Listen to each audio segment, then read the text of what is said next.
Oke guys, welcome back to Daily Charting with Toshi, di mana kita akan daily chart your favorite cryptocurrencies. Oke, dalam 24 jam terakhir, cryptocurrency market meningkat sebesar 3,98%.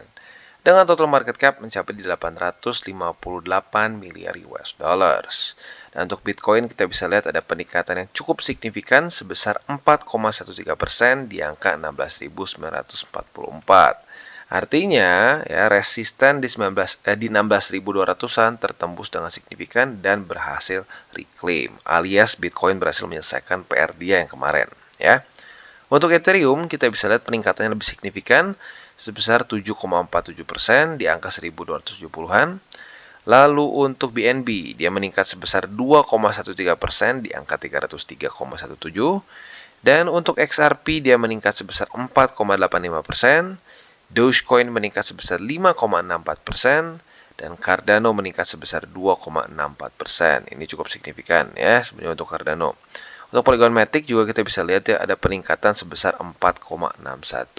Jadi overall kita bisa lihat kecenderungannya hari ini cryptocurrency market hijau ya. Nah, selanjutnya kita akan bahas mengenai economic calendar. Seperti yang kita tahu, kemarin ada data ekonomik yang cukup penting ya di jam 10 seingat gua. Yes, jam 10. Consumer confidence lucunya sedikit lebih tinggi daripada forecast, tetapi ya pada hari ini cryptocurrency market malah naik ke atas. Ya, jadi nanti kita cek ke belakang apakah indeks dolarnya ikutan turun atau tidak. Dan untuk hari ini ada beberapa data yang lebih penting sebenarnya ya, yaitu yang pertama akan keluar data non-farm employment change ya. Nah, ini tentunya harapan kita adalah lebih rendah daripada forecast ya, karena lagi-lagi seperti bukan lebih rendah, lebih tinggi daripada forecast. Ini karena employment ya. Kita butuh sedikit pengangguran yang lebih banyak di Amerika Serikat supaya the Fed bisa mulai menggeser polisi dia. Lalu untuk GDP, ya, harapan kita tentunya adalah sedikit di bawah. Ya, jangan ekstrim, jangan sampai 2 gitu ya. Ya, kalau mau di bawah sedikit mungkin 2,6, 2,5. Itu bisa membantu karena saat GDP dia itu lebih rendah daripada forecast, ya, ini biasanya akan menjadi hal yang nggak bagus untuk USD. Kita bisa di sini usual effect-nya. Kalau actual lebih tinggi daripada forecast, ini good for currency. Jadi kalau sedikit lebih rendah daripada forecast, tentunya akan membuat USD lanjut melemah. And that's good ya, karena itu yang kita butuhkan sekarang. Lalu JOLTS jobs opening, harapan kita ini sedikit juga di bawah ya. Untuk pending home sales ini jelas kita berharap di bawah ya. Artinya apa? Artinya kalau di bawah ini demand untuk rumah ya berkurang. Kalau demand untuk rumah berkurang berarti the Fed berhasil, intinya berhasil untuk menghilangkan demand. Karena lagi-lagi peningkatan interest rate itu ya tujuannya adalah untuk menghilangkan demand di market supaya inflasi pelan-pelan turun ya. Lalu untuk crude oil inventory seperti biasa ya lebih rendah daripada ekspektasi harapannya. Dan yang terakhir udah ya basically itu. Yang terakhir adalah crude oil inventories. Jadi kurang lebih seperti itu, cukup banyak data-data yang penting ya. Yang mungkin yang gue extra highlight adalah GDP ya. GDP dan juga ini JOLTS jobs openings dan juga pending home sales. Ini yang penting ya. Tiga ini paling penting karena ngomongin langsung dengan kebijakan the Fed ya. Jadi kalau misalnya GDP masih meningkat, artinya demand masih lumayan ya. Demand masih lumayan, the Fed masih ada kemungkinan ngegas lagi untuk interest rate. Dan kurang lebih juga sama ya untuk jobs opening, kalau masih banyak orang yang masih banyak orang yang tidak nganggur gitu misalnya ya, atau pengangguran di Amerika Serikat masih rendah, itu akan membuat the Fed lebih berani untuk meningkatkan interest rate ya. Dan kalau pending home sales tadi udah jelas ya, apabila demand-nya rendah untuk pembelian rumah baru berarti ya that's good ya, artinya demand mulai turun. Oke, jadi kurang lebih seperti itu untuk economic calendar kita pada hari ini. Sekali lagi cukup penuh ya, dan ada probability hari ini akan ada movement di market ya, atau volatilitas. Dan kita balik lagi ke chartnya seperti yang kita bisa lihat di sini. Good newsnya ini kemarin ya, atau lebih tepat jam 7 pagi tadi, dia berhasil daily close di atas dari 16.200 dan cukup signifikan di atasnya ya, di 16.440. Kalau kita lihat daily close jam 7 pagi tadi, ada wick di EMA 20, artinya dia masih menjadikan 20 ini sebagai resisten.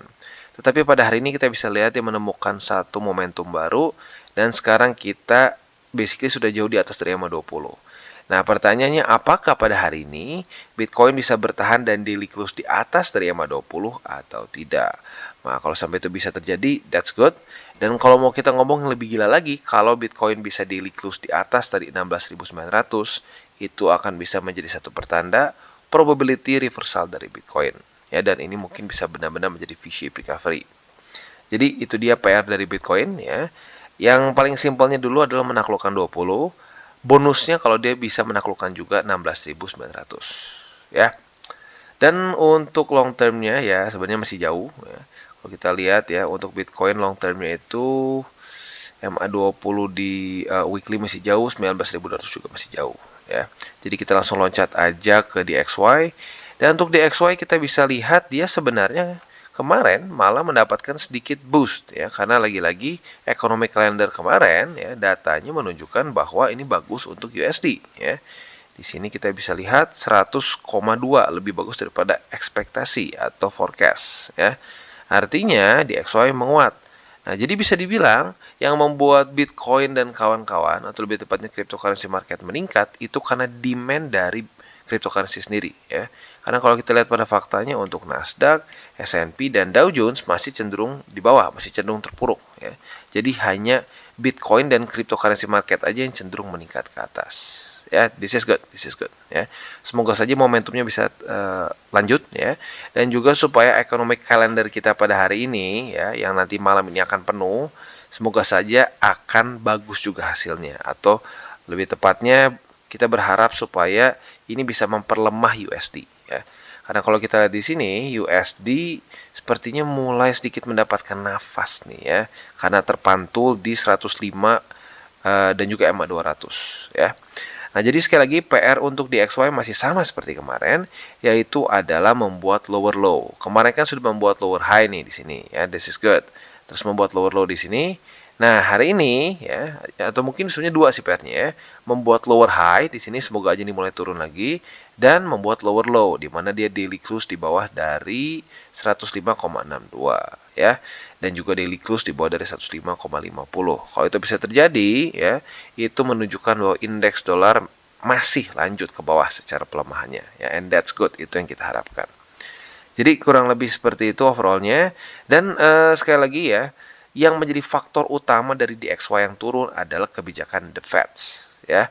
Sebenarnya adalah yang lain-lain mempengaruhi seperti ya di sinilah misalkan pending home sales dan kawan-kawannya. Tetapi itu lebih ke suplemen ya. Yang paling penting adalah The Fed yang mulai menurunkan interest rate. Nah, yang gue suka adalah sekarang pertandanya mulai ada ya penurunan interest rate. Dari misalkan kemarin itu kan udah 4 kali nih, 4 kali peningkatan 75 BPS. Nah, beberapa kali FOMC meeting sebelumnya ya, The Fed mulai menyatakan bahwa kita nggak bisa meningkatkan setinggi itu terus. Nah, jadi semoga saja peningkatan interest rate selanjutnya hanya 50 BPS saja. Kalau itu bisa terjadi, ya di XY kemungkinan besar akan mulai melemah lagi. And that's good. Ya. Jadi kurang lebih seperti itu makronya, dan kita sekarang akan masuk ke buy limit. Tetapi seperti biasa gue harus ingatkan dulu bahwa DCWT ini bukanlah financial advice. Tujuannya adalah untuk edukasi dan membiasakan para subscriber gue untuk lebih mengerti charting. Dan bagaimana cara untuk mendukung TCI? Ada banyak. Lo bisa like our video, bisa share our video ke teman-teman lo yang mungkin masih belum mengerti TA. Dan juga lo bisa menggunakan link referral kita di bawah. Lo bisa pilih, ada banyak banget exchanger kelas dunia yang sudah kerjasama dengan TCI ya. Dan selanjutnya juga kita akan dengar dulu pesan-pesan dari sponsor kita pada hari ini. Oke, today's video is brought to you by Bybit. Di mana kita bisa lihat di sini ada berita bahagia ya, di mana roda keberuntungan ini diperpanjang. Sekarang dari tanggal 18 November sampai tanggal 18 Desember ya. Nah, peluang menang 100%. Apa aja yang kita bisa menangkan? Yang pertama, token senilai 40.000 USD ya. iPhone 14. Jadi buat lo yang pengen beli iPhone 14 di hold dulu, siapa tahu menang di sini. Smart TV dan juga Adidas jersey. Ya, buat lo yang pernah main sebelumnya, purchase caranya ya. Jadi tugas kita di sini adalah mengumpulkan tiket sebanyak mungkin supaya bisa ikutan si roda keberuntungan ini. Andai kan lo punya satu roda keberuntungan ya, atau satu tiket roda keberuntungan, lo klik mulai, dia akan muter. Nah, nanti kita bisa lihat lo menangnya apa ya. Kriteria untuk partisipasi yang pertama adalah hanya untuk pengguna dari Indonesia, Thailand, dan Filipina saja ya. Yang kedua, hanya untuk pengguna yang telah terverifikasi alias sudah KYC ya. Nah, apa saja caranya biar kita bisa mendapatkan tiket? Yang pertama ini yang paling mudah ya, 2 tiket undian berhadiah untuk yang pertama kali deposit perdana ya, dan juga total deposit lebih dari 50 USD. Ini yang paling mudah. Lalu juga ada 1 tiket undian berhadiah buat kalian trade token tertentu. Token apa aja ada di bawah sini ya. Dan banyak lagi ya. Jadi intinya ada banyak cara untuk bisa mendapatkan tiket ini ya. Dan buat lo yang ingin ikutan promo ini, gue sarankan baca dulu semua syarat ketentuan. Apabila sudah cocok, monggo ikutan. Ya, dan jangan lupa untuk selalu trade di Bybit. Oke, dan sekarang kita masuk ke Bitcoin untuk buy limitnya. Ya, yang pertama adalah posisi futures dan setup yang mungkin terbentuk ya adalah posisi short yang paling dekat. Ya, jadi kita lihat apakah besok Bitcoin bisa daily close di atas atau di bawah dari 16.900. Ya, kalau dia daily close di atas dari 16.900 ya sudah berarti posisi shortnya kita tunda dulu. Tetapi kalau ternyata besok pagi jam 7 dia daily close di bawah dari 16.900, kita besok bisa pending order posisi short langsung di 16.908. Ya sekali lagi kalau mau dibikin lebih konservatif, diturunin dikit boleh 16.900. Nah, target TP-nya di mana? Target TP-nya ada 2 ya. Target TP pertama yang konservatif yaitu di EMA20 ya. Dan target TP yang lebih agresif itu di 16.282 ya. Jadi kurang lebih seperti itu, tetapi jujurnya kalau secara struktur harapan gue adalah dia mantulnya di EMA20 aja supaya membuat suatu higher low ya dan mulai nembus lagi ke atas ya. Kalau the best case scenario-nya ini riding the upper band, tapi jujurnya dalam kondisi bear market seperti ini jarang lah ya riding the upper band, itu lebih ke bull market move ya. Oke. Nah, selanjutnya kita akan lihat posisi long. Posisi long kita bisa pertimbangkan apabila ya dia retest 1, retest 2 alias konfirmasi di 16.282. Kalau itu bisa terjadi, kita bisa pertimbangkan untuk buka posisi long di sini dengan target TP di 16.908 yang agresif dan target TP yang konservatif di MA20 yang sekarang ada di 16.530. Jadi kurang lebih seperti itu untuk Bitcoin secara posisi futures. Untuk buy limit kemarin saat koreksi di sini hanya dapat satu saja ya di 16.292. Sementara di 15.874 nggak kena. Jadi ya sudah ya. Sama kurang lebih ya. Kalau buat kalian yang masih pengen terus akumulasi Bitcoin secara spot, masih di tempat yang sama. Ini buy limit pertama, ini buy limit kedua. Jadi kurang lebih seperti itu untuk Bitcoin. Oke, dan selanjutnya kita masuk ke BNB. Dan untuk BNB, buat lo yang ngikutin, sebenarnya secara SOP, ini kita sudah bisa buka posisi short. Karena kalau kita lihat kemarin ini sudah terjadi retest pertama, dan hari ini terjadi retest kedua. Tetapi, kalau gue pribadi akan skip dulu posisi short ini. Kenapa? Karena terlalu dekat sama EMA 50 dan menurut gue secara risk rewardnya nggak ekstrim bagus ya. Ya oke lah, oke, tapi nggak ekstrim bagus. Jadi sekitar 1,5%-an. Tapi buat lo yang pengen ambil posisi short nggak apa-apa dan udah pending order, sekarang sedikit minus mungkin ya, nggak apa-apa. Target TP-nya adalah di MA50 buat lo yang buka. Tapi sekali lagi gue bilang kalau gue pribadi skip dulu ya karena terlalu dekat. Jadi untuk BNB kalau gue pribadi lebih ke wait and see secara future. Apakah BNB akan berhasil daily close atau reclaim lebih tepatnya di atas dari 301,7? Kalau itu bisa terjadi, gua lebih prefer setup posisi long apabila ada retest 1, retest 2 di sini. Ya, jadi reclaim kalau terjadi retest 1, retest 2 di 301,7, kita bisa pertimbangkan buka posisi long. Nah, target TP-nya di sini lebih enak, ada lebih variasi ya. Target TP yang pertama yang konservatif bisa di 311,4. Yang kedua bisa pertimbangkan di 330,2 ya. Jadi kurang lebih seperti itu untuk BNB secara posisi futuresnya. Untuk posisi spotnya mungkin lo masih bisa pertimbangkan antara di MA50, ini buy limit pertama kita, dan buy limit kedua kita lo boleh pilih antara di MA20 di sini ya, atau di 282,7. Ya, jadi gue ulangi, buy limit spot pertama di MA50 yang ada di 291,3. Dan buy limit kedua lo boleh pilih antara di EMA20 atau di struktur 282,7. Jadi kurang lebih seperti itu untuk BNB. Oke, dan untuk Polkadot secara setup cukup mirip seperti Bitcoin. Ya, kita lihat apakah ya Polkadot besok akan daily close di atas atau di bawah dari $5.40. Andaikan Bitcoin daily close di atas dari 5,40 dolar, berarti kita lebih persiapkan posisi long, walaupun sedikit concerningnya MA20 yang cukup dekat, ya. Tapi kalau ternyata di bawah dari 5,40 dolar, nah setup yang kita bisa pertimbangkan adalah posisi short seperti di sini, ya. Seperti tanggal 26 dan tanggal 27. Retest 1, retest 2, posisi short, target TP di 5 dolar lebih 18 sen, ya. Jadi sekali lagi, andaikan Polkadot besok daily close di bawah dari 5,40 dolar, kita bisa pending order posisi short, ya, nggak perlu lu tungguin di market, karena lagi-lagi ada limit buy, nggak perlu lu tongkrongin terus, ya. Jadi tinggal lu lihat, andaikan dia dapat, ya udah itu berarti rezeki lu, ya. Dan kita bisa dapat posisi short, target TP ada dua sebenarnya, ya. Yang pertama yaitu di 5 dolar 5 dolar lebih 18 sen, ini target TP yang konservatif. Dan target TP yang lebih agresif bisa pertimbangkan di 5 dolar. Ini gue buletin dari 499, ya. Jadi kurang lebih seperti itu untuk Polkadot, quite simple untuk posisi futuresnya.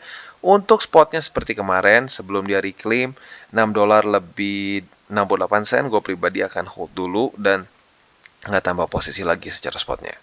Oke, dan selanjutnya kita masuk ke Cosmos. Nah, untuk Cosmos, seperti yang kita bisa lihat di sini, retest 1 kemarin terjadi pada tanggal 29, dan hari ini retest kedua. Tetapi sayangnya, kita bisa lihat harga running price-nya menyatakan bahwa posisi short kita sedang minus. Ya, kalau kita lihat sekarang, lagi floating minus sebesar ya sekitar 2%-an.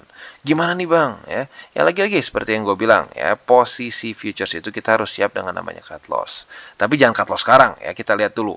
Apakah Cosmos besok bisa tetap daily close di bawah atau harus dia tembus dari struktur? Ya, jadi sekali lagi, andaikan dia tembus dari 10 dolar lebih 20 sen, daily close di atas dari struktur 10 dolar 10 dolar lebih 20 sen, ya sudah, terima nasib, kita cut loss. Tetapi kalau ternyata bertahan dan daily close masih tetap di bawah dari situ, ya sudah, pertahankan posisi short kita dan lanjut dengan target TP kita di 9 dolar lebih 88 sen, ya. Jadi kurang lebih seperti itu untuk Cosmos atau Atom, ya, itu untuk posisi shortnya. Nah, untuk posisi longnya gimana? Untuk posisi longnya tergantung. Andaikan dia daily close di atas, ya otomatis setupnya seperti ini. Retest 1, retest 2, buka posisi long, target TP ke 10 dolar lebih 57 sen. Nah, andaikan ternyata dia bertahan dan di bawah dari 10 dolar 20 sen, ya sudah, target long kita adalah di 9 dolar lebih 88. Retest 1, retest 2, buka posisi long, ya. Jadi kurang lebih seperti itu untuk Atom ya. Overall ya secara struktur mulai membaik ya. Di sini masuknya ke V-shape recovery dan semoga saja strukturnya bisa mulai makin bullish. Oke, dan selanjutnya kita masuk ke Matic. Sayangnya untuk Matic posisi longnya kita nggak dapat ya. Kemarin pada tanggal 28, lebih tepatnya kemarin lusa ya, di hari tes pertama, dan pada tanggal 29 kita harusnya sudah pending order ya. Buat lo yang sudah pasang pending order, sayangnya kalau kita lihat di sini nggak kena. Tapi tergantung sebenarnya, tergantung ya. Kalau lo ngikutin saran gua dan sedikit dinaikin, mungkin kena ya, mungkin kena. Tapi kalau gue lihat sedikit di sini weeknya lumayan jauh ya, jadi ya kayaknya kemungkinan besar nggak kena lah walaupun dinaikin dikit ya. Nah, overall bagus sih ya, dia mulai naik lagi ke atas, tetapi kalau kita lihat di sini MA20 sepertinya menjadi satu permasalahan bagi Matic ya. Weeknya literally berhenti di sini. Nah, harapan gua adalah Matic ini bisa daily close di atas dari 86 sen. Nah, kalau itu bisa terjadi secara struktur, this is good ya, karena kalau kita lihat di sini cukup banyak struktur ya yang bikin harga jadi sedikit choppy.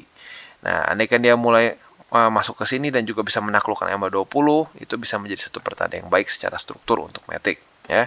Jadi mungkin setup futures terdekat ya for now adalah posisi long apabila dia berhasil daily close di atas dari 86 sen. Nah, kurang lebih seperti ini. Retest 1, retest 2, kita bisa pertimbangkan buka posisi long. Target TP pertama kita ya jangan di 20 ya. Harapan gua sih 20 juga bisa ditaklukin. Jadi target TP pertama adalah di MA50. Jadi kurang lebih seperti itu untuk Matic. Secara posisi spotnya, mungkin sekarang masih bisa pertimbangkan di 85 dan juga di 83 ya. Ya, tapi sebenarnya kalau mau ngomong sih ini kan masih running ya. Ya, mungkin kalau gitu lebih enaknya sih di 83 aja ya, di 83 sen. Jadi kurang lebih seperti itu untuk Matic, dan sekali lagi gue ingatkan jangan over leverage dan juga jangan pakai uang panas saat kita trading di aset yang masih volatile yaitu dunia cryptocurrency. Oke guys, jadi itu adalah akhir dari segmen DCWT kita pada hari ini.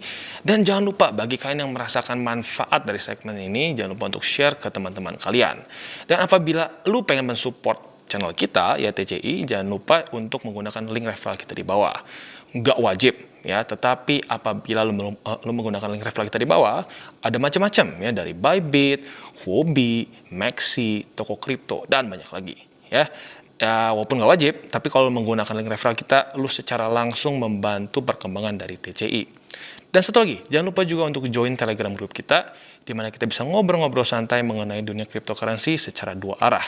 So, jangan lupa untuk like, subscribe, klik the bell icon, and see you on the next video.